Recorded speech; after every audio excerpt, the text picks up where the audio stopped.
66페이지 상업입지 나와요. 상업입지.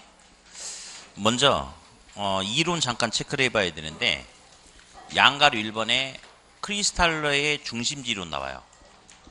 크리스탈러라는 사람은 소비자의 분포 등 거시적 관점에서 접근했대. 그러면 크리스탈러의 크자 동그라미 치고 끝에 거자 동그라미 치고 뭐 하려고 하는지 알죠? 기다리세요. 양가로 2번. 허프라는 사람이 있어. 허프. 허 동그라미 허. 다음 허프는 소비자의 구매 행태 등 미시적 관점. 미 동그라미. 여기서 거시 미시 바꿔서 내릴 가능성이 있어요. 거시 미시. 그래서 이렇게 하자고 그랬어요. 크리스탈러라는 사람은 성씨가 크시니까 크다니까 거시 미시. 거시. 우리 학원에서는 약속한 거 있죠. 깜짝 놀라면 엄마야 하면 시험이 떨어진다고 그랬지. 뭐 어떻게 한다고 그랬어요? 허미 이렇게 한다고 그랬죠. 그래서 허프는 뭐? 미시. 그래서 크거 허미 했으니까 크리스탈러는 거시, 허미 했으니까 허프는 미시. 일단 그거 하나 조심하시고.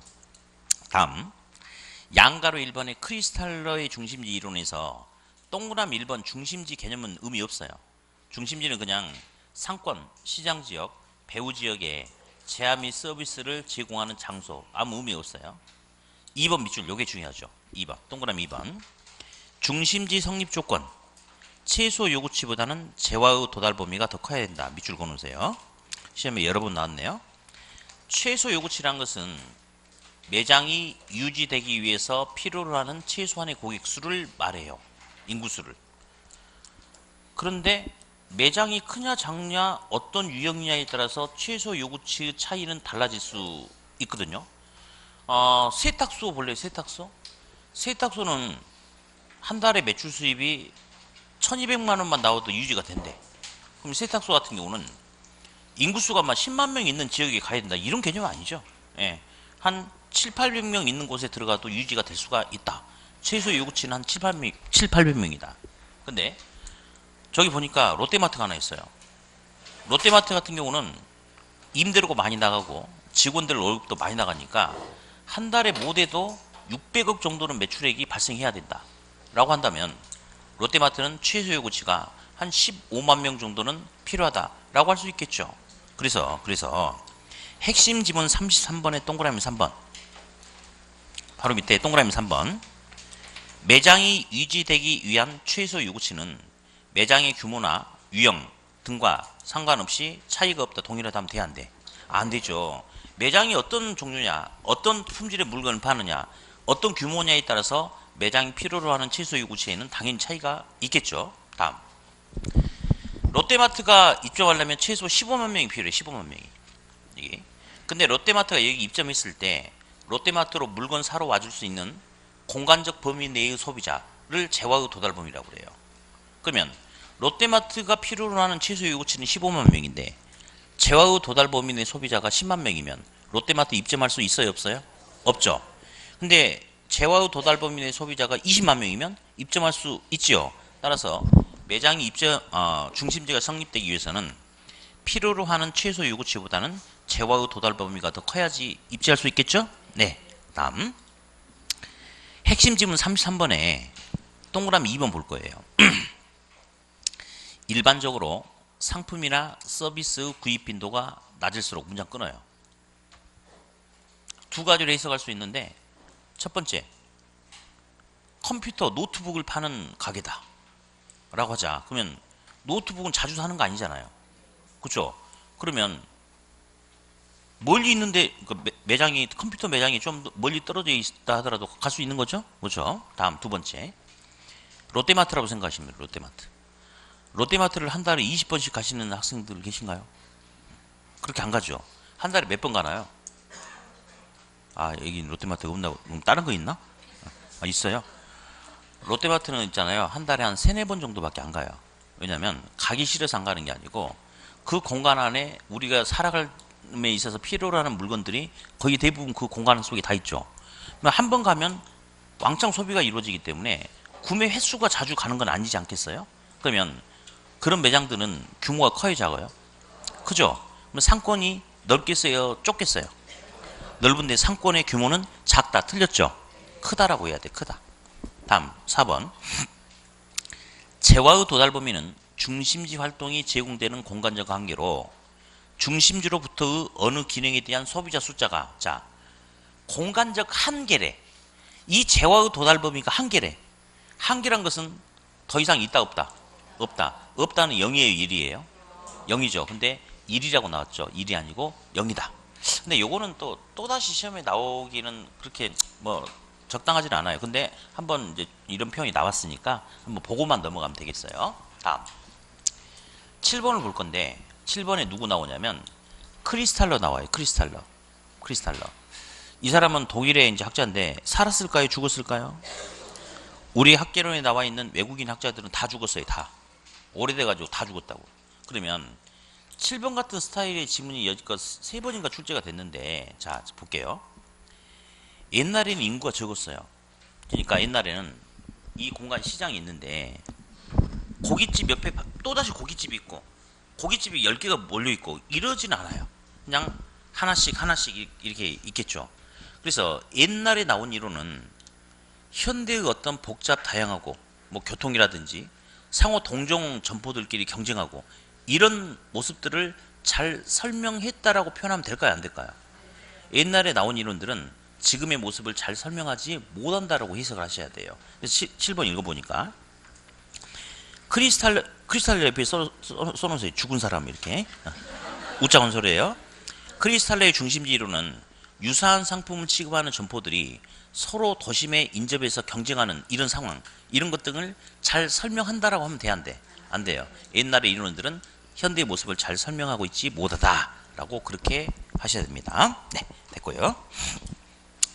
이제 드디어 이제 계산 문제가 나옵니다. 67. 아까 우리 1교시 때도 계산 문제 하나 해봤죠? 안 했어? A, B, C 해봤잖아요. 해봤죠. 했는데도 안 했다고 그래.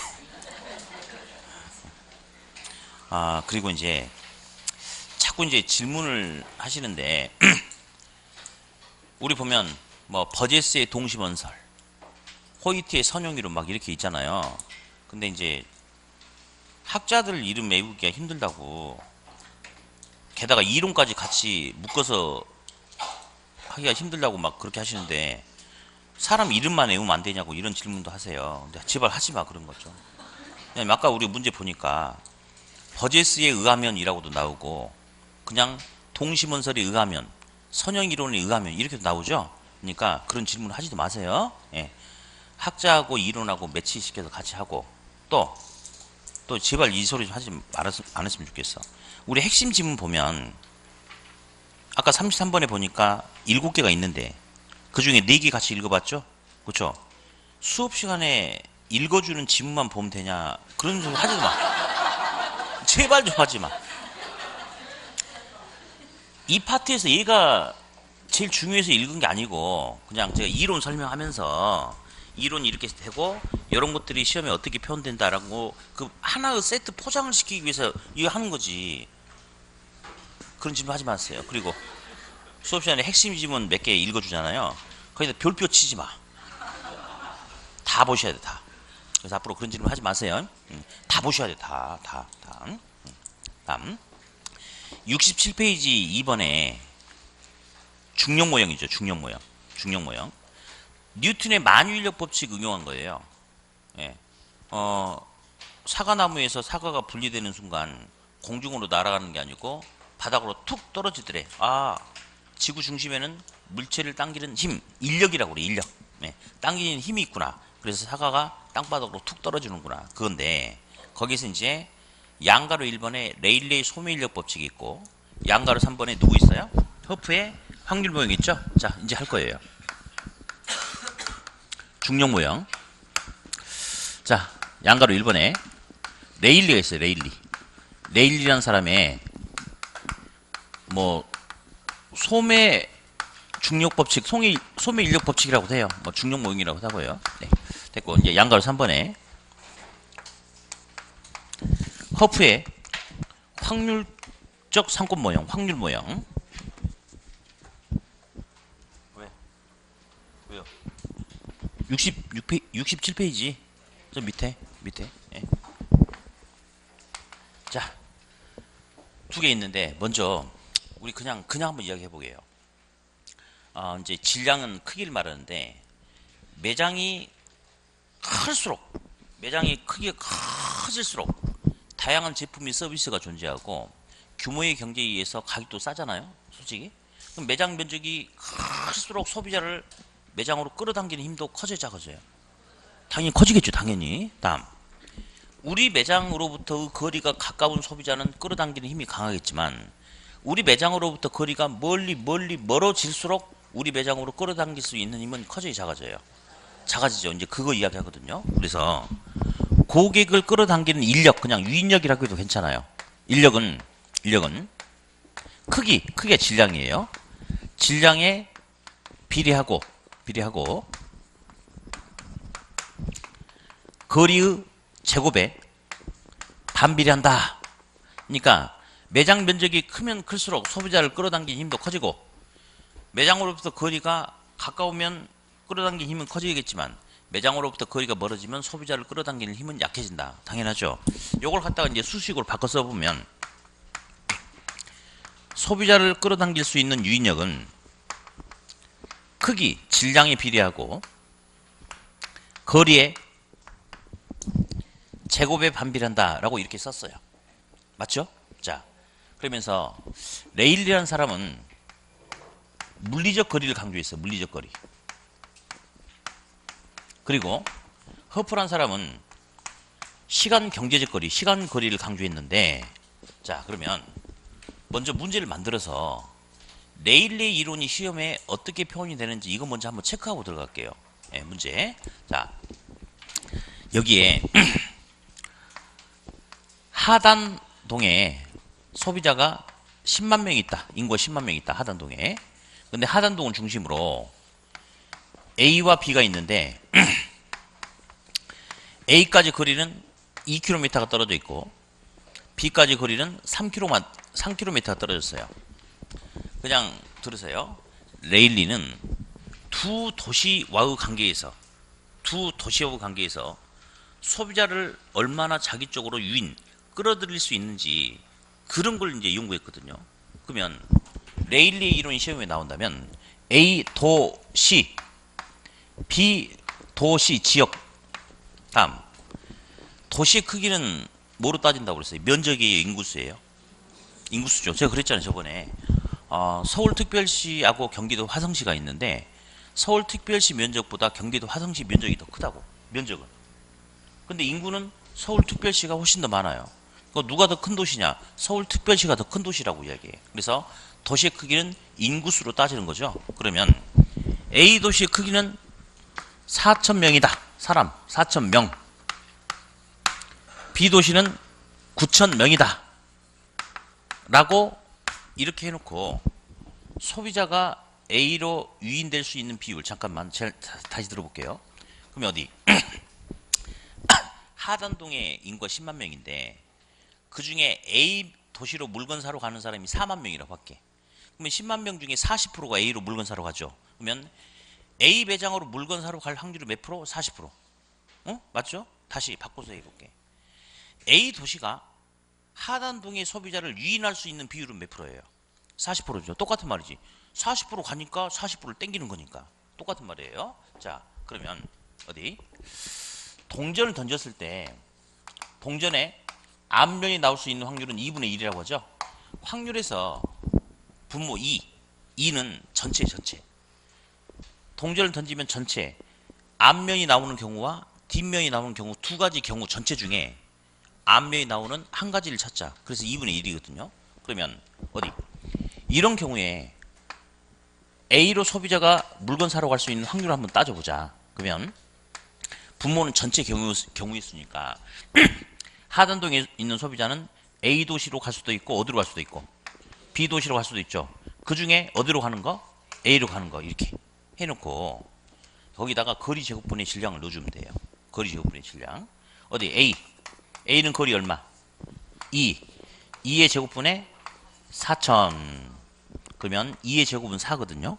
4,000 나누기 4는 얼마? 1,000. 그러면 A의 유인력은 1,000이다 라고 하고요. 다음 B 거리 얼마? 3이죠. 그러면 3의 제곱분의 크기 9,000명 하면 3의 제곱은 9니까 9,000 나누기 9는 1,000. 그러면 A도 1,000, B도 1,000, 2,000이죠 분모가. 그중에 A가 1,000이니까 딱 0.5, 50%. 절반이 A로 유인될 수 있겠네요. 맞죠? 이게 바로 레일리의 이론에 의한 계산 문제입니다. 시험이 많이 나왔어요. 근데 이제는 허프 거 한번 해볼게요. 들어볼게요. 레일리는 물리적 거리를 강조했어요. 만약에 여기 소비자가 있는데 A 도시까지 거리가 2km, B 도시까지 거리가 3km예요. 물론 A가 가깝죠. 근데 A까지 가는 데는 언덕을 3개를 넘어야 되는 거야. 되게 막 허리도 아프고 힘들어 가는데. 근데 B는 평지야. 그럼 사실은 물리적 거리는 A가 가깝고 B가 멀지만 시간 거리는 반대로 B가 더 가까울 수도 있죠. 근데 레일리는 그런 거 안 따져요. 무조건 물리적 거리를 따지는 거야. 그러니까 레일리는 무조건 거리의 제곱을 집어넣는 거예요. 무조건 거리의 제곱을. 근데 허프는 시간 거리를 따져요. A 매장까지 거리가 2km인데 언덕을 3개 넘어야 돼. 근데 B는 좀 더 멀지만 평지야. 그러면 소비자는 물리적 거리는 가깝지만 A가 시간 거리는 오히려 B가 가깝기 때문에 B 쪽으로 물건 더 사러 갈 수도 있지요. 그래서 허프는 시간 거리를 따져. 그래서 얘는 무조건 거리 제곱이 아니고 거리 또는 공간이라고 그래요. 거리 마찰계수라고 이야기합니다. 요것을. 그래가지고 거리 마찰계수를 별도로 주는 거예요. 그럼 거리가 2km인데 마찰계수를 1로 주면 그냥 2에 1승 하는 거고, 마찰계수를 2로 주면 2에 2승 하는 거고, 이렇게 하는 겁니다. 다음, 그리고 허프는 여러 상점, 여러 점포 간의 상거래의 흡입력을 따지거든요. 그러면 이제 다시 아까 요 문제가 허프의 이론으로 나온다면 문제 계산 방식은 똑같은데 표현만 달라져. A 도시가 아니고 A 매장, B 매장 할인점. 매장의 크기는 사람 숫자가 아니고 뭐예요? 면적이죠? 4,000제곱미터, 9,000제곱미터. 그리고 아까 레일리는 그냥 무조건 거리 제곱이었거든. 근데 허프는 거리 마찰계수 줍니다.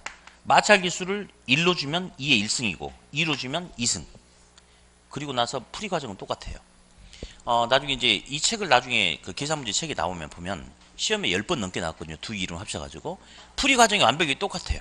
똑같은데 표현만 달라. 레일리는 도시, 명, 허프는 매장, 제곱미터. 이런 거는 전혀 문제가 안 돼. 대신에 거리 마찰계수가 있냐 없냐 이건데, 자, 어떤 학생들이 이렇게 질문하세요. 선생님, 문제는 푸는데 거리 마찰계수가 없으면 그냥 2로 하면 됩니까? 맞아요. 맞아요. 거리 마찰계수가 없이 나온다는 것은 누구의 이론인가요? 레일리의 이론이에요. 무조건 거리 제곱이거든. 그래서 거리 마찰계수가 없으면 그냥 2로 하면 됩니까? 맞아요. 거리 마찰계수가 2면 그냥 2로 합니까? 맞아.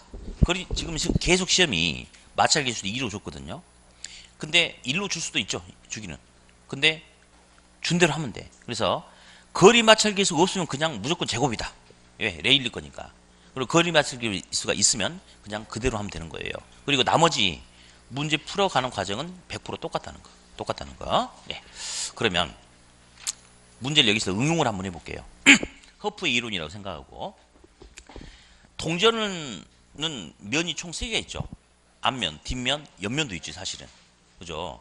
근데 보통 사람들이 동전을 던지면 앞면과 뒷면이 나오고 옆면은 안 나오죠. 오늘 집에 가셔가지고 동전을 막 던져봐. 근데 막 옆면이 자주 나온다 그러면 인생 대박 터지는 거예요. 그럼 공부 그만하고 점집을 차리면 되는 거거든요. 자, 그러면 이렇게 한번 해보자. 정말 그 신기 있는 무당이 동전을 던진다면 뭐 옆면이 나올 수도 있다라고 하자. 그럼 그 무당이 던졌을 때 동전에 앞면이 나올 확률은 3분의 1이 될 수 있겠죠. 그렇죠. 옆면도 나올 수 있으니까. 그러면 이 상태에서 매장이 하나 더 생겼다고 할게요. C 매장이 생긴 거야. C 매장이. 근데 C 매장까지 거리는 1km다. 매장 면적은 뭐 2,000제곱미터다라고 가정할게요. 그러면 아까 이 상태에서 C가 하나 더 생겼죠. 그러면 이 상태에서 C가 더 생겼을 때 소비자가 A 매장으로 물건을 구매하러 갈 수 있는 확률 계산하시오 라고 하면 아까 이 식에서 숟가락만 하나 더 얹으면 되죠. 밑에다가 C만 더 써주고 C값 B값과 똑같아. 풀이는 C 거리 얼마예요? 1, 1의 제곱분에 2000. 또 1의 제곱을 2라고 하면 안 돼요. 1이죠? 그럼 2000 나누기 1은 얼마? 2000. 그러면 아까 그 상태에서 1000, 1000, 2000 분모 얼마예요? 4000이죠? 분자 A는 그대로 1000. 그럼 소비자가 A로 갈 확률은 4분의 1, 25%다. 이렇게. 작년에 처음으로 매장이 하나 더 나온 게 나왔어요. 근데 문제 풀이하는 데는 전혀 문제가 없습니다. 그래서 이렇게 이제 계속 풀어가는 거고, 다음 68페이지를 한번 넘겨볼게요. 68페이지. 어디 이 상태에서 좀 숫자를 키워서 한번 해볼까요? 한 번 더. 자, 다시 한번 해볼게요. 문제를 다시 내볼게요.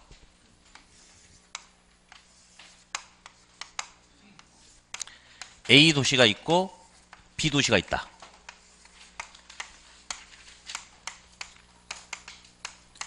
자, 소비자가 있는 지역에서 거리가 A 도시 5km, B 도시 10km다.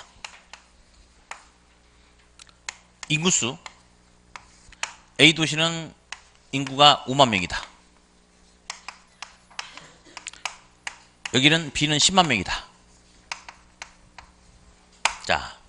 자, 그랬을 때 소비자가 A로 갈 수 있는 확률, A 매장이 소비자를 유인할 수 있는 비율이 몇 프로냐? 자, 계산해봐요. 혹시 뭐 빠진 거 있습니까? 혹시 문제에서 빠진 거 있어요? 거리 마찰 기술 빠졌어, 안 빠졌어? 없으면 제곱이죠. 왜 안 준지 알죠? 레일리가 레일. 그러니까 여러분 신경 쓰지 마. 거리 마찰 기술 없으면 그냥 제곱해. 무조건 그러면 돼요. 레일리 거니까 해보세요.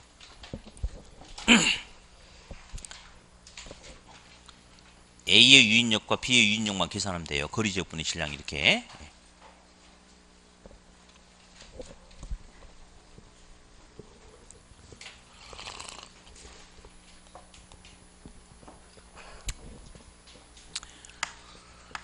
하단 일동에 있는 소비자가 3만 명이다 라고 했을 때 A 매장 유인력과 A 매장으로 물건 사러 가는 사람 몇 명이냐?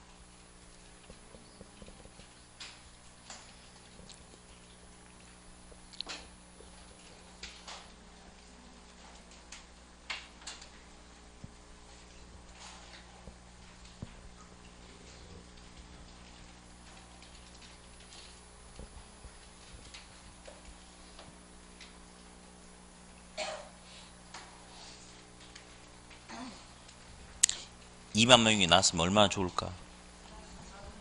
볼게요. 문제 풀이 과정은 똑같아요. 아까처럼 A로 갈 수 있는 확률 먼저 계산해 보자. 그러면 A로 갈 수도 있고 B로 갈 수도 있다. 그 중에 A로 가는 경우다. A의 유인력. 이제 숫자가 좀 커졌어요. 근데 계산기로 하면 되니까 문제 안 됩니다. A는 5kg죠? 5의 제곱분에 5만. 그러면 5의 제곱은 25니까 5만 나누기 25는 2000. B는 거리 얼마? 10. 10의 제곱분에 10만. 그러면 10만 나누기 100 하면 되겠죠? 그럼 얼마냐면 1000이에요. 어휴, 됐다. 그러면 A 2000, B 1000 하니까 전체는 3000이죠. 그 중에 A가 2000이죠? 그럼 3분의 2가 A로 가는 거죠. 그러면 3만 명이 3분의 2니까 2만 명이 A로 간다. 예. 그래서 문제 풀이 과정은 항상 똑같이 그냥 가면 된다는 거. 네. 자, 지우고 이제 책에 있는 거 풀어볼 거예요. 핵심 문제 1번. 인구가 10만 명인 소비자 거주지로부터 A 매장은 3km, B 매장은 2km 거리에 떨어져 있다. A 매장의 면적은 900제곱미터, B 매장의 면적은 800제곱미터인 상황에서 B 매장이 소비자를 유인할 수 있는 확률과 구매 가능한 고객수는 단 거리 마찰 계수는 제곱 2고 인구의 90%가 유효 소비자이다. 자, 여기서 먼저 정리하고 가는 게 좋아요. 90%래요. 10만 명을 지우고 9만 명으로 살짝 바꿔놓고 가는 게 안전하겠죠? 그죠? 이제 그러면 아까처럼 똑같이 가면 되지. 볼까요? A로 갈 수도 있고 B로 갈 수도 있는데 B로 가는 경우 물어봤죠? 예. 그러면 소비자는 A로 갈 수도 있고 B로 갈 수도 있는데 그 중에 B로 가는 경우 찾자. 자, A의 유인력 거리 얼마? 3km. 3의 제곱분의 900. 그러면 3의 제곱은 9니까 900 나누기 9는 A의 유인력 100. B 보자. B는 거리 얼마? 2의 제곱분의 800이죠? 2의 제곱은 4지 않습니까? 800 나누기 4는 얼마? 200. 그러면 A값 100, B값 200 하니까 전체 300. 300분의 B 얼마예요? 200. 그러면 3분의 2가 B로 가는 거죠. 그죠? 근데 소비자가 몇만 명 있어요? 9만 명의 3분의 2는 몇 명? 6만 명이 A로 간다. B로 간다. 그러면 나머지 3만 명이 A로 간다. 자, 여기서 잠깐만요. 근데 이런 거 좀 잘 못 하시는 분들 계세요. 이렇게 하세요.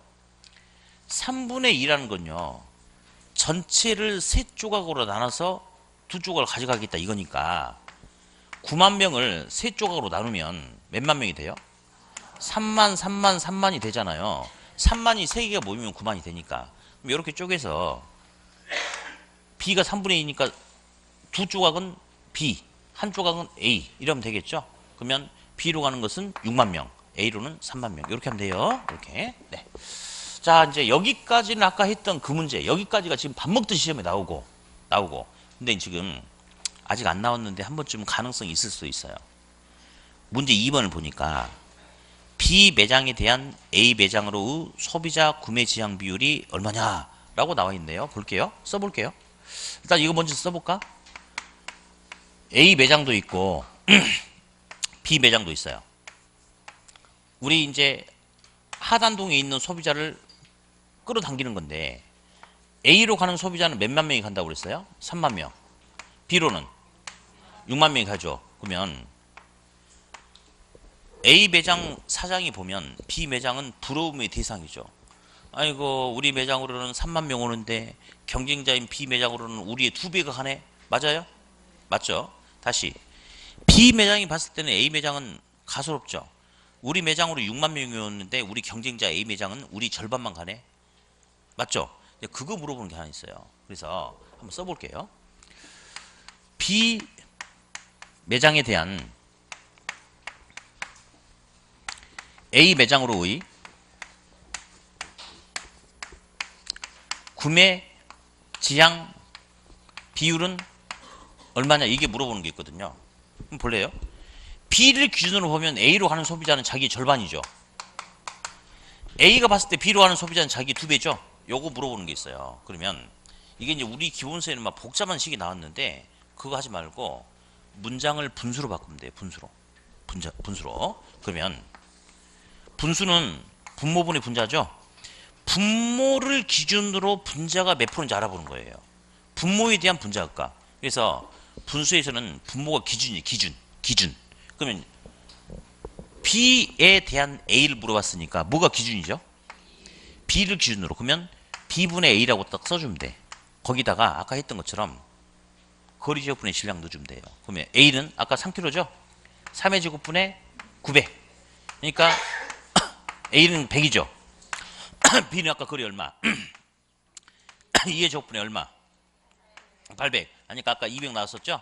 200분의 100은 0.5죠? 그래서 B가 봤을 때 경쟁자인 A로 가는 소비자는 자기를 기준으로 절반만 간다. 이렇게 하는 겁니다. 그래서 이 문제도 한 번쯤은 나올 가능성이 있으니까 한번 연습을 하시고 어디? 반대로 만약에 A 매장에 대한 B 매장으로 하면 뭐분의 뭐가 돼? A분의 B가 되죠? 그럼 A값 100, B값 200이니까 2다. 이런 식으로. 그래서 요것도 문제 2번도 한 번쯤 연습을 하시고 모르겠다 그러면 A씨 0.5 아니면 2입니다. 0.5 아니면 2. 예. 나오면 0.5 아니면 2입니다. 정 안 되면 그렇게 하세요. 예. 자, 그래서 일단 이렇게 문제를 한번 정리를 해봤어요. 예. 다시 거꾸로 가세요. 67페이지. 양가로 2번에 컨버스의 상권의 경계 분기점 모형할 거예요. 양가로 2번. 컨버스의 분기점 모형. 자, 이거 볼게요. A 매장이 있고 B 매장이 있다고 할게요. A 매장과 B 매장이 있는데 A 매장의 면적이 100제곱미터래요. 1000제곱미터라고 할까요? 1000제곱미터. B 매장도 매장 면적이 1000제곱미터래요. 전체 거리가 10km랍니다. 10km. 딱 정중간이 5km가 되겠죠. 5km. 예. 그러면 A 매장과 B 매장의 면적이 똑같다는 것은 A 매장과 B 매장에서 판매, 취급하는 제품, 서비스, 종류, 품질, 가격의 차이가 없다. 똑같다 이 말이거든요. 예. 그러면 여기 살고 있는 갑돌이 같은 경우는 딱히 뭐 A가 좋다, B가 좋다 이런 거 없잖아요. 그러면 가기 편한 곳 가겠죠. 가까운데. 그러면 얘는 E를 갈 거예요. 그럼 이런 상황이라면 A가 전체 상권의 절반을 먹고 B가 전체 상권의 절반을 먹어. 그래서 상권의 경계는 딱 정중앙에서 결정이 될 텐데 이번에 A 매장이 리모델링을 해가지고 7000제곱미터로 커졌어요. 그럼 B 매장에 없는 물건들이 A 매장에 있겠죠. 네. 그러면 소비자는 이제 갑돌이는 가깝다고 해서 무조건 B로 가는 게 아니고 A로 갈 가능성도 상당히 커졌죠. 그러면 여름에 커졌죠. 그러면 상권의 경계가 종전에 이렇게 있었지만 이렇게 확장될 수 있어요, 없어요? 있죠. 따라서 상권의 경계는 질량의 규모가 큰 쪽, 작은 쪽, 작은 쪽으로 파고 들어가는 겁니다. 예, 이거 한 장 넘겨서 질문 하나 볼게요. 자, 핵심 지문 34번에 동그라미 5번. 34번에 5번. 상권의 경계는 질량의 크기가 큰 방향으로 이동한다? 하면 돼, 안 돼? 안 되죠. 어떤 방향?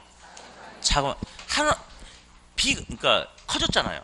커지면 확장이 되니까 작은 놈 지역까지 파고 들어가겠죠. 이거 조심해야 돼요. 상권의 경계는 질량의 크기가 어떤데? 작은 방향으로 이동한다. 이렇게. 예. 근데 얄미워 이런 지문들은 왜 얄미우냐면요. 평상시 우리가 이제 아무렇지도 않게 표현하고 있는 게 있어요. 만약 우리가 여기 하단동에서 이렇게 장사하고 있는 상인들 연합회인데 저기 동아대학교 저 뒤쪽으로 해가지고 큰 상업지가 개발이 돼버린 거야. 그럼 이쪽이 원래 상권이 좋았거든요. 장사 잘 됐거든. 근데 저쪽이 큰 상업지가 들어서니까 이쪽 이제 팔이 날려버리겠죠. 그럼 우리끼리 술 한잔 먹으면서 야 이제 우리 어떻게 하냐. 상권이 저 동아대 뒤로 가버렸는데 이렇게 표현하죠. 그게 잘못된 표현이에요. 우리 통상 그렇게 하는데 상권이 동아대 쪽으로 가버린 게 아니고 동아대 쪽이 커지다 보니까 상권이 확장돼가지고 우리 지역까지 파고 들어와서 우리 소비자를 뺏어가는 거예요. 그게. 근데 우리가 표현을 좀 잘못하고 있는 건데 그걸 또 시험에 그렇게 내내 또. 예. 그래서 조심하세요. 상권의 경계는 큰 쪽으로 가는 게 아니에요. 큰 놈이 영역을 확장하니까 작은 방향으로 이동한다는 거 조심하세요. 네. 다음. 전에 시험에 실제 나왔던 문제 먼저 한번 풀어볼까요? A 매장과 B 매장이 있는데 전체 거리가 8km다. 이렇게. 근데 A 매장의 면적은 1000제곱미터고 B 매장의 면적은 9000제곱미터다. 그러면 A 매장은 작은 매장, B 매장은 큰 매장 맞죠? 그랬을 때 상권의 경계는 A로부터 몇 킬로미터 떨어져 있느냐 뭐 이런 거 물어보는 게 있어요. 그런데 이제 우리 책 보면 뭐 이렇게 써놓은 게 있어요. 뭐 이렇게 DA는 1 플러스 루트 PA분의 PB D 뭐 이렇게 있는데 이렇게 안 풀고 1대 루트 기억나요? 1대 루트? 1대 루트. 작은 매장을 기준으로 거리가 1이면 큰 매장을 기준으로는 루트래. 루트. 근데 이 루트 안에는 다시 분모와 다시 분자가 들어가요. 근데 뭐 PA, PB 하지 말고 매장 면적 들어가야 되거든.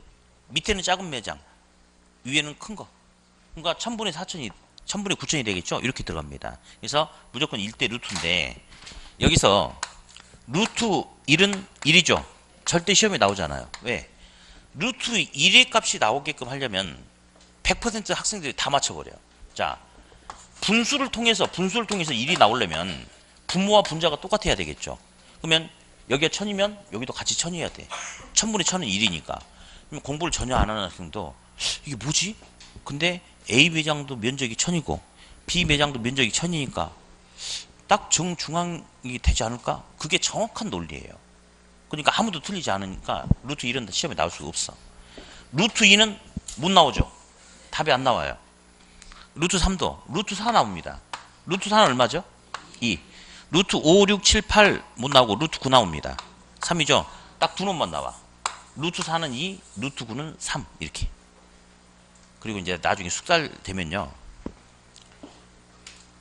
여기에 1000이면요 여기는 딱 숫자 두 개밖에 못 나와. 4000 아니면 9000 뭐 이제 이렇게까지 가져야 돼요. 이제 한번 해봅시다. 그러면 1대 루트인데 밑에는 작은 거죠. 얼마? 1000. 위에는 9000. 그럼 루트 9네? 루트 9는 얼마예요? 3. 그럼 1대 몇 배? 1대 3배. 그러면 전체 8km라는 거리를 한 조각, 세 조각, 총 4조각으로 나눠봐라. 그러면 2km 나오죠? 2km가 몇 개 나오는 거야? 몇 킬로? 2km가 4개. 하나, 둘, 셋, 4개 하니까 8km가 되지. 그러면 4개로 쪼개가지고 작은 놈이 하나 가져가고 큰 놈이 3개 가져가니까 A로부터는 거리가 몇 킬로? 2km. B로부터는 6km. 그냥 그렇게 풀면 돼요. 어디 책에 있는 거 풀어볼까요? 책에 있는 거? 핵심 문제. A 매장, B 매장 전체 거리가 12km다.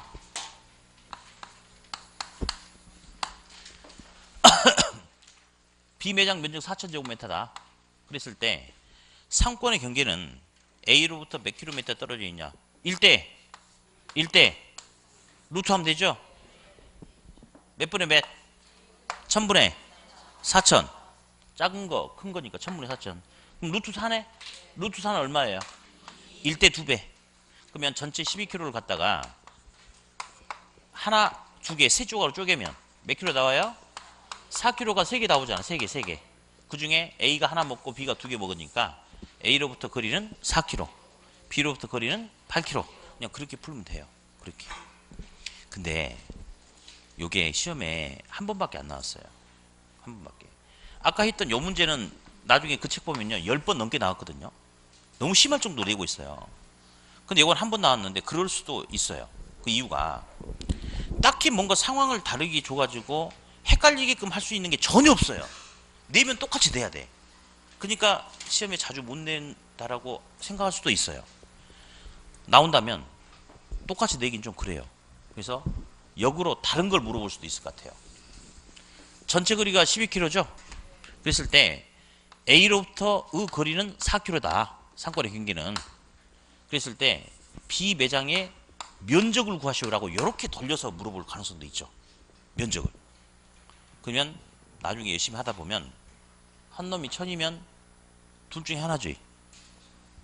그러니까 루트 4하고 루트 9만 나와야 되니까 한 놈이 1000이면 4000 아니면 9000만 나오는 거예요. 이렇게. 아직 이해가 안 되신 분은 기다리세요. 내년 이맘쯤 되면 이해가 될 수가 있어요. 이렇게.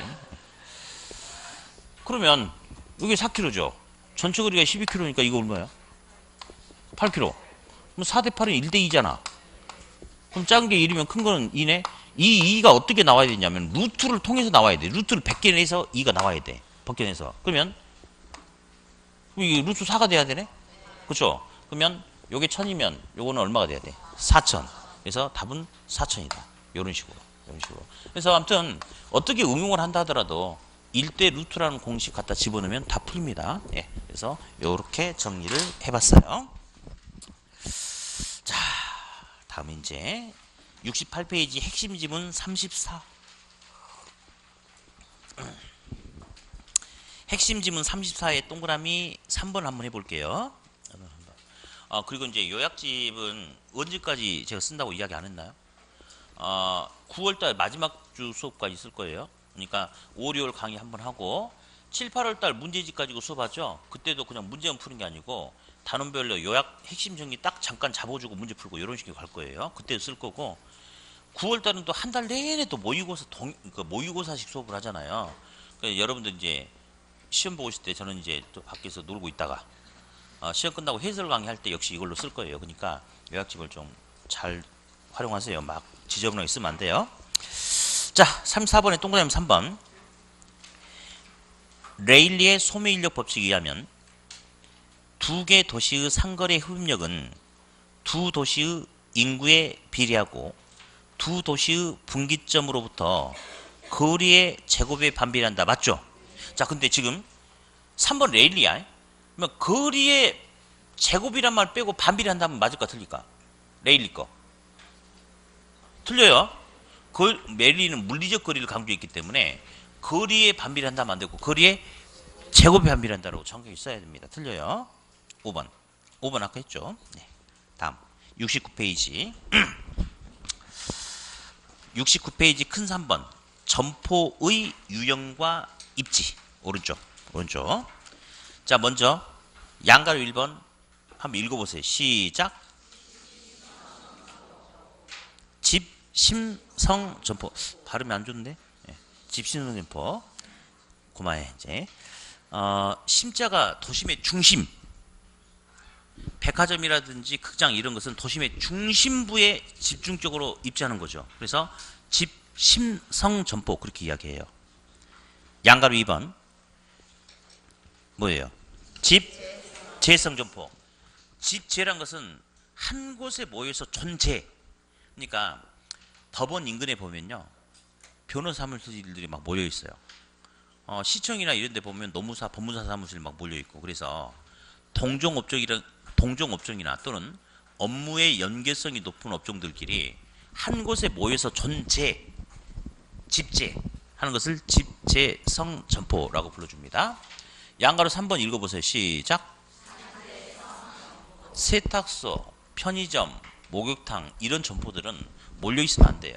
분산, 산재에 있어야 돼. 분산 입지. 그런 경우를 산재성 점포다라고 불러주고 4번은 이심적 집재성, 국부적 집중성 이런 말이 있는데 이제 그 어떤 그 씨앗 파는 어떤 종료상이라든지 농약상이라든지 이렇게 농기구 파는데 뭐 철공소 이런 것 같은 경우는 지네들끼리 일부 군데군데 이렇게 모여 있는 형태로 나타나죠. 그렇죠?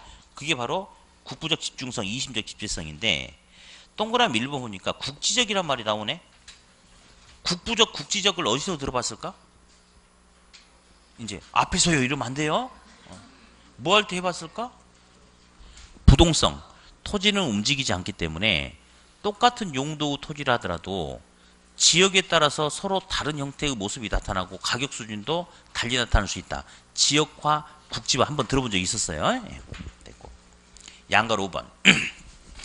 선매품점에서 선자가 선택하다, 고르다 할 때 선자거든요. 그래서 어디? 노트북을 하나 사려고 그래요. 노트북. 삼성의 A라는 노트북을 사려고 하는데 이 주변에서 그 노트북을 취급하는 점포가 많아요. 삼성 매장에도 있고요. 전자랜드도 있고 하이마트에도 있고 롯데마트에도 있고 예, 이마트에도 있어요. 그러다 보면 소비자는 한 매장 가가지고 바로 사는 게 아니고 어차피 그 A라는 노트북을 파는 매장들이 많을 거 아니에요. 그러면 여러 매장을 돌아다니면서 이것저것 비교 선택할 수 있겠지요. 그게 바로 선매품점이다 라고 이야기해요. 전문품점은 뭐 이렇게 명품 매장이라든지 뭐 골프용품 매장 이런 것처럼 고객이 물건을 구매함에 있어서 시간, 거리, 경제적 부담을 크게 느끼지 않고 구매가 이루어지는 형태를 전문품점이다 라고 이야기를 해요. 한 장 넘길까요? 양가로 7번, 8번 있는데요. 양가로 7번. 고객에 대한 메뉴에 유인력이, 독점력이 강한 유형의 부동산. 정신병을 말해. 정신병원을 대체할 수 있는 게 뭐가 있을까요? 학원? 아닌데? 그럼 정신병원은 소비자가 봤을 때 대체제가 극히 제한되겠네? 그렇죠? 수요가 비탄력적이죠? 그러면 이런 정신병원 같은 경우는 굳이 저기 전철역 옆에 사거리 목 좋은 데 있을 이유가 없어요. 저기 어디 산 밑에 들어가 있는다 하더라도 대체제가 거의 없으니까 소비자가 알아서 올 수밖에 없겠죠? 그래서 정신병원처럼 양가로 7번처럼 고객에 대한 유인력, 독점력이 강한 유형의 부동산은 원칙적으로 접근성을 크게 중요시한다, 안 한다? 양가로 8번. 편의점. 우리 편의점 학원 밑에도 곳곳에 편의점이 다 있어요. 뭐 CU도 있고 미니스톱도 있고 GS도 있고 또 뭐 있지? 세븐일레븐 뭐 이런 게 있죠. 이렇게. 그러면 우리 학원 주변에 이렇게 편의점이 많은데 이 편의점 중에서 예, 딸기 우유 가격이 제일 싼 데 어디예요? 제일 딸기 우유 품질이 제일 좋은 데 어디야? 차이가 없어. 이 편의점들은 똑같은 가격에 똑같은 품질에 똑같은 종류의 물건을 팔아. 그러니까 소비자 봤을 때 딱히 어느 편의점에서 우유를 사야지 맛있다 이런 게 없어요. 그럼 편의점은 소비자가 봤을 때 대체제가 많아. 그러니까 소비자에 대한 강력한 유인력이 없어요. 독점력이 없어. 그러니까 소비자는 어떤 편의점 가느냐? 발길 닿기 편한 편의점에 가. 그러니까 똑같은 편의점이라 하더라도 매출 수입이 많은 편의점이 있고 매출 수입이 적은 편의점이 있죠. 예, 왜? 소비자가 발길 닿기 편한, 즉 접근성이 목이 좋은 편의점은 장사가 잘 되는 거고 접근성이 안 좋은 편의점은 장사가 안 되는 거야. 그래서 양가로 8번 편의점처럼 고객에 대한 유인력이 낮은 그런 매장은 접근성이 생명이에요. 접근성을 크게 중요시 한다 안 한다? 크게 중요시 한다. 이렇게. 네. 큰 4번 가능 매상고 추계 방법. 가능 매상고란 것은 이제 이렇게 우리 동네에다가 이 동네에다가 김치찌개 식당을 하나 오픈하려고 그래요. 그러면 여기다가 김치찌개 식당을 오픈하게 된다면 얼마만큼의 매출 수입이 발생할 수 있는지 한번 예측해 보는 거야. 5가지 있는데요. 그 중에 양가로 1번하고 양가로 4번만 일단 제목 밑줄 꺼봐요. 양가로 1번 뭐 나왔어요? 면적 비율법. 자, 이제 이 하단 일동에다가 이제 김치찌개 식당을 하려고 하는데 이 동네는 이미 김치찌개 식당이 몇 개가 있어요. 그래서 이 지역 전체에서 김치찌개 식당의 전체 면적에 대한 내가 오픈하고자 하는 대상 김치찌개 식당의 면적의 비율에다가 이 사람들이 김치찌개를 얼마만큼 소비해 줄 수 있는지 그 소비 지출 가능액을 곱해가지고 대상 식당의 면적을 알아본다. 이게 바로 비율법이거든요. 이 비율법은 결국 뭐의 비율을 가지고 알아보는 거예요? 면적의 비율을 가지고 알아보는 거죠. 그래서 그냥 면적 비율법 그렇게 하시고, 다음 유추법은 대충 들으세요. 대충 기존 점포를 통해서 신규 점포 가능 매상고를 유치하는 건데 저기 하단 2동에 제 친구가 김치찌개 집을 해요. 근데 내가 보니까 하단 2동이란 지역과 하단 1동이란 지역은 지역적 상권이 유사하다라고 내가 생각했어. 그래서 내 친구네 가게를 보니까 한 달에 매출액이 5천이야. 그럼 내 것도 그 정도 되겠지라고 기존 점포를 통해서 유치하는 게 유추법. 세 번째 중용 모형도 듣기만 하세요. 지금 여기 중용 모형 했었죠? 요거 유인력 이런 거. 예. 그래서 보니 소비자가 총 1000명인데 A 매장으로 물건 사러 갈 수 있는 소비자가 60%다. 그러면 1000명 중에 60%, 600명이 A 매장으로 하죠. 근데 소비자 1인당 하루에 10,000원씩 소비를 한다라고 한다면 A 매장의 1일 가능 매상고는 그러니까 600명 곱하기 10,000원 하니까 얼마? 600만 원. 그런 게 바로 중용 모형이고요. 회기 분석, 회기 모형은 용어를 좀 하나 체크 좀 해야 돼요. 자, 거기 회기 모형 보니까 매상고 종속 변수 밑줄 그어봐요. 매상고 종속 변수 지금 양가로 4번하고 있어요. 에 영향을 주는 다양한 요인 독립 변수 밑줄. 자, 김치찌개 식당의 매출 수입에 영향을 끼칠 수 있는 요인들이 많겠죠. 맛, 가격, 친절, 습기다시를 많이 주냐 안 주냐 뭐 등등등. 그래서 매출 수입에 영향을 끼치는 다양한 여러 가지 요인을 독립 변수라고 이야기해요. 무슨 변수? 독립 변수. 그런 다양한 여러 가지 독립 변수 조합을 통해서 최종적으로 종속된 결정된 가능 매상고를 종속 변수라고 합니다. 무슨 변수? 종속 변수. 그래서 그 용어만 대충 좀 보시면 되겠어요. 다음 맨 밑에 랜드 포인트 있죠. 랜드 포인트 거기 제목 좀 지우세요. 직접 지향형, 중간 지향형 좀 지워버리세요. 예. CST라고 써야 되는데 오타가 났어요. 오타가 지우기만 하면 돼. 지우기만 밑에 나왔으니까. 자, CST라는 게 한번 이제 시험에 나와서 용어만 살짝 들을 거예요. 자, 여기 이제 이마트가 있어요. 이마트가 그러면 이마트 입장에서는 우리 매장으로 물건 사러 오는 사람들이 어느 지역에 살면서 어디에서부터 출발해가지고 우리 매장으로 물건 사러 오는지 파악을 해야 돼요. 그래야지 광고를 또 효과적으로 할 수 있지 않을까요? 그래서 지도에 격자가 있어요. 지도 격자가 이렇게 격자가. 그랬을 때 C가 소비자예요. 소비자. 컨슈머, 커스터머, 컨슈머, 소비자. 소비자가 있는 위치를 스포팅 점으로 찍어 이렇게 해가지고 여기는 핵심 1차 상권, 여기 2차 상권, 이렇게 해서 상권을 구분하는 테크닉. 그걸 갖다가 CST, 소비자가 어디에 분포해 있는지 점으로 찍어서 알아보겠다. 또는 고객이 어디서부터 출발해 가지고 오는지 알아보겠다. 그래서 이를 갖다가 CST라고 한다는 거. 뭐 그 정도만. 네. 어디? 핵심 지문 35번. 1번. 잡화점은 그냥 구멍가게 생각하세요. 잡화점, 세탁소 등과 같은 업종은 가구점, 공구상과 같은 업종에 비해서 한 곳에 아닌데? 분산 입지해야 되지 않나요? 그렇죠? 예. 산재성 점포가 돼야 되겠죠. 틀렸어요. 집심성 점포는 같은 업종이 서로 모여서 입지. 에이, 서로 모여서 집중적으로 존재해야 되니까 집재성 점포가 되겠죠. 집재성. 틀렸죠? 3번. 잡화점, 세탁소는 산재성 점포이고 문장 끊어. 맞죠? 백화점, 기금속점은 중심부에 입지하는 집심성 점포가 되겠죠? 네, 틀렸다. 네, 그 정도. 다음 넘기세요. 자, 72페이지 보니까 제7장 부동산 정책. 예, 요거는 휴식했다 하겠습니다. 예.